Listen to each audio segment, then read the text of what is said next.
ఈరోజు మన సెమీకండక్టర్‌లో మనం ఒక ఇంటర్వ్యూ క్వెషన్ అయితే చూద్దాం. ఇక్కడ ఏటీఎం పిన్ మనం ఎంటర్ చేస్తాం కదా ఏటీఎమ్స్‌లో. ఆ బిహేవియర్ ఎలా ఉంటుంది అని మనకిక్కడ ఎఫ్ఎస్ఎం యూజ్ చేసుకొని మనకి క్రియేట్ చేయమని చెప్తున్నారు. సో, నేనిక్కడైతే మూరే స్టేట్ మెషిన్ తీసుకుంటాను. ఓకే. మూరే స్టేట్ మెషిన్ ఏంటి? మనకి ఇన్‌పుట్స్ 4 ఉన్నాయి కాబట్టి 5 స్టేట్స్ మనకి use అవుతాయన్నమాట. S0, S1, S2, S3, S4 ఇవి మనకి ఉన్న states.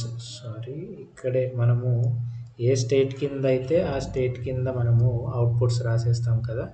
So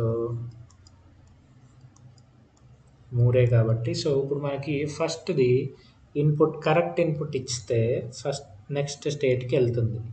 right, correct input ఇస్తే నెక్స్ట్ స్టేట్కి వెళ్తుంది.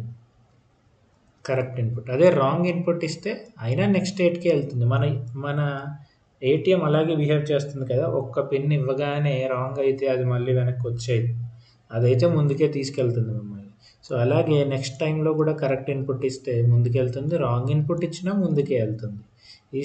ఈ స్టేట్‌లో మన అవుట్పుట్ ఇంకా జీరోనే అనమాట. సో, ఎందుకంటే ఇంకా సీక్వెన్స్ ఎగ్జిక్యూట్ అవ్వలేదు. ఇక్కడ మనకి ఎగ్జాక్ట్‌గా సేమ్ మళ్ళీ కరెక్ట్ ఇన్పుట్ ఇచ్చినా ముందుకెళ్తుంది. రాంగ్ ఇన్పుట్ ఇచ్చినా మనకి ముందుకెళ్తుంది.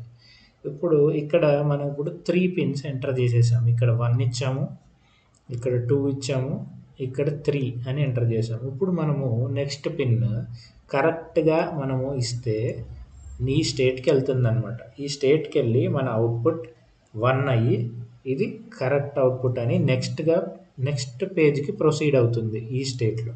అదే మనము ఈ స్టేట్‌లో ఉన్నప్పుడు రాంగ్ ఇన్పుట్ ఇస్తే ఈ ఫస్ట్ దానికి వెళ్ళిపోతుందనమాట. రాంగ్ ఇన్పుట్ ఇచ్చినప్పుడు ఏమవుతుందంటే ఫస్ట్ స్టేట్‌కి వెళ్ళి మళ్ళీ ఎంటర్ చేయమని చెప్తుందనమాట ఇక్కడ ఏటీఎం.